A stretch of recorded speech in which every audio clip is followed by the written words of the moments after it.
बिस्मिल्लाहिर्रहमानिर्रहीम। आज का टॉपिक है हाइड्रोजन स्पेक्ट्रम। हाइड्रोजन जो स्पेक्ट्रम बनाता है उसे कहते हैं लाइन स्पेक्ट्रम। सबसे पहले तो हाइड्रोजन के मुतालिक बातें लिखी गई हैं कि हाइड्रोजन सबसे ज़्यादा सिंपलेस्ट एटम है। इसके अंदर एक इलेक्ट्रॉन मौजूद होता है और न्यूक्लियस के ऊपर भी मोनो पॉजिटिव चार्ज होता है, क्योंकि न्यूक्लियस के अंदर सिर्फ एक प्रोटॉन मौजूद होता है।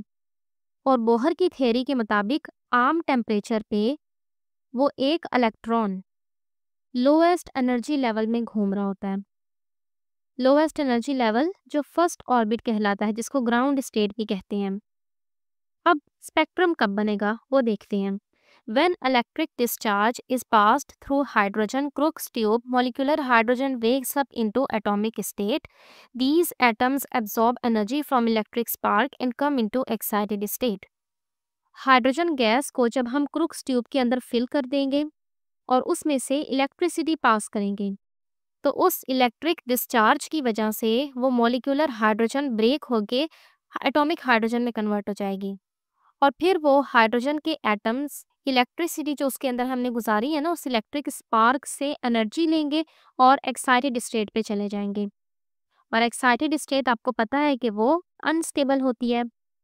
इलेक्ट्रॉन्स वहाँ हमेशा नहीं रहते, बल्कि वो दोबारा अपनी ग्राउंड स्टेट में आते हैं और जो एनर्जी उन्होंने ली होती है उसको रिलीज कर देते हैं। और जब उसको रिलीज करेंगे तो स्पेक्ट्रम बनता है।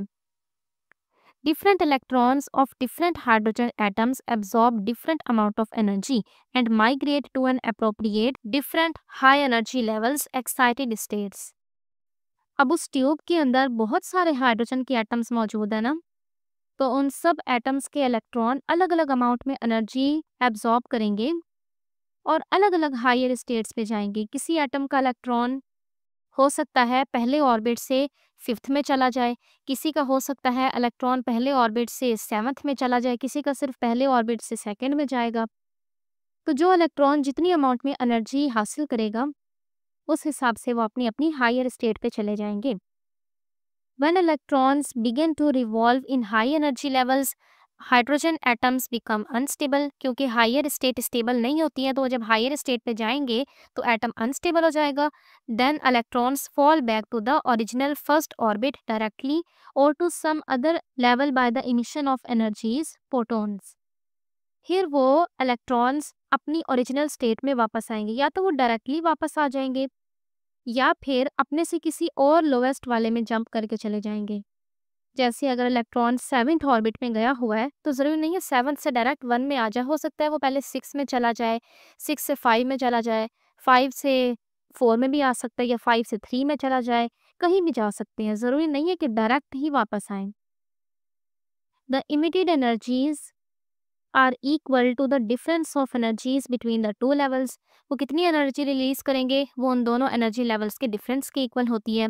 These radiations when passed through prism, a line emission spectrum of hydrogen is obtained. अब इस क्रूक्स ट्यूब में से जो रेडिएशंस निकल रही होंगी ना, जब उनको आप प्रिज्म में से गुजारेंगे तो हमें लाइन स्पेक्ट्रम मिलेगा। When hydrogen spectrum is viewed through high resolution spectrometer, several sharp fine lines are seen in the spectrum. जब उसको हम हाई रेजोल्यूशन स्पेक्ट्रोमीटर के जरिए देखेंगे तो हमें उस स्पेक्ट्रम में बहुत सारी लाइंस नजर आएंगी। The wavelength of these lines lie into the ultraviolet, visible and infrared regions.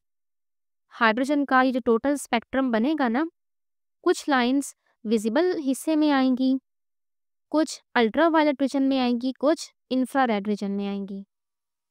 These spectral lines are classified into 5 spectral series and named after their discoveries.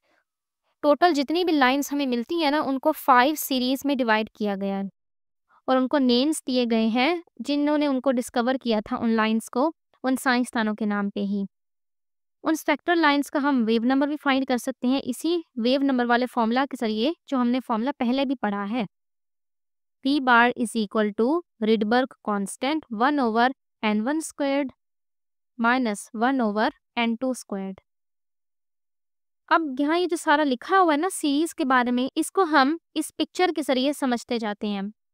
Lyman series, These spectral lines are produced when electrons fall back from n2 is equal to 2, 3, 4, 5, 6, 7 या infinity to n1 is equal to 1 level. जब electron higher energy level से first orbit के अंदर आते हैं ना, तो हमारे पास जो स्पेक्ट्रल लाइंस बनती हैं उनको हम कहते हैं लाइमन सीरीज। देखिए यहाँ पे लिखा हुआ है कि n1 है हमारे पास 1, यानी फर्स्ट ऑर्बिट में इलेक्ट्रॉन आएगा।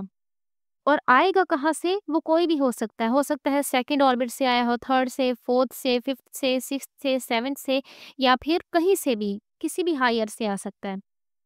इस पिक्चर में देखें लाइमन सीरीज को कि इलेक्ट्रॉन किसी भी ऑर्बिट से जंप कर रहा है, लेकिन वो जंप करके जा रहा है फर्स्ट ऑर्बिट के अंदर।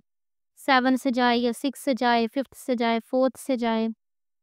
The range of wave number of this series lie in the ultraviolet region of the hydrogen spectrum, wavelength less than 4000 angstrom.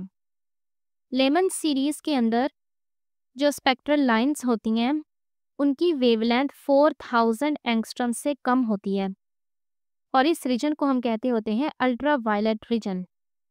तो इसलिए यहाँ लिखा हुआ है कि इन सीरीज का वेव नंबर अल्ट्रावायलेट रीजन में होगा।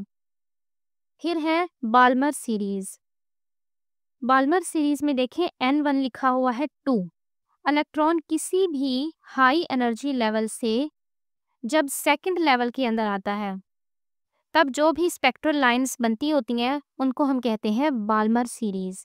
इस पिक्चर में देखें 7 से या फिर 6 से या 5th से या 4th से इलेक्ट्रॉन जंप करके जा रहा है सेकंड ऑर्बिट के अंदर, और बाल्मर सीरीज विजिबल रीजन के अंदर बनती होती हैं। विजिबल रीजन वो होता है जो हम देख भी सकते हैं। इसकी वेवलेंथ होती है 4000 से 7000 एंगस्ट्रम तक। हाइड्रोजन स्पेक्ट्रम की बाल्मर सीरीज के अंदर 4 लाइंस होती हैं जो प्रोमिनेंट होती हैं, हमें वाज़ेह तौर पे नज़र आ रही होती हैं।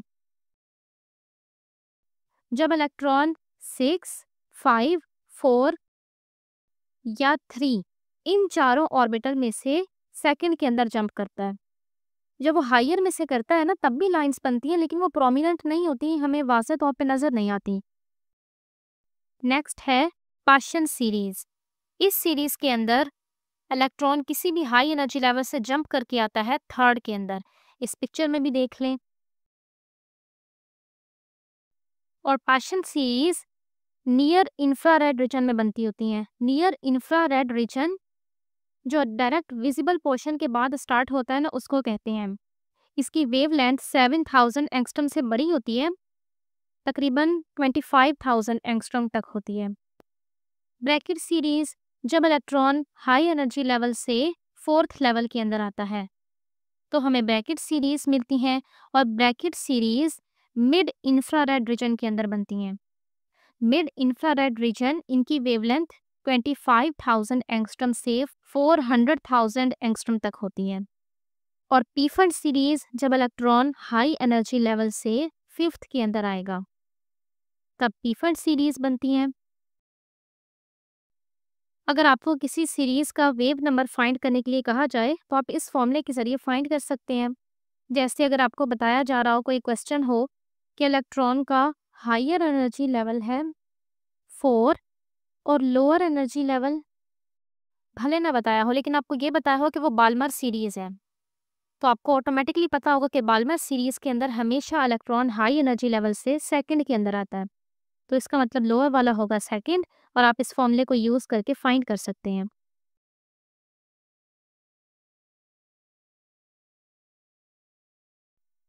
अच्छा, एक और पॉइंट को समझें। सपोज करें इलेक्ट्रॉन फोर्थ एनर्जी लेवल से सेकंड के अंदर जंप करके आया है, एक एटम की हम बात कर रहे हैं, तो हमें बाल्मर सीरीज के अंदर सिर्फ एक लाइन मिलेगी। अब हमें 4 लाइंस हम कहते हैं मिली है, वो क्यों? क्योंकि एक एटम हमारे पास कभी भी नहीं होता। हमारे पास जो सैंपल होता है किसी भी एलिमेंट का, उसके अंदर बहुत सारे एटम्स मौजूद होते हैं, और उन सब के अंदर मुख्तलिफ तरह के हाई एनर्जी लेवल्स और लो एनर्जी लेवल्स होते हैं। किसी एटम के अंदर इलेक्ट्रॉन किस ऑर्बिट से किसी और ऑर्बिट में आ रहा है, किसी के अंदर वो किसी और हाई ऑर्बिट से किसी लोअर में आ रहा है, तो इसलिए हमें 4 लाइंस मिलती हैं।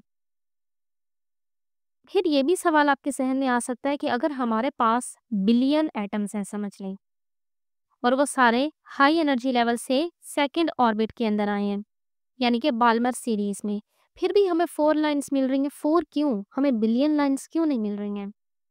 तो देखिए, ये लाइन्स इस तरह से बनती हैं।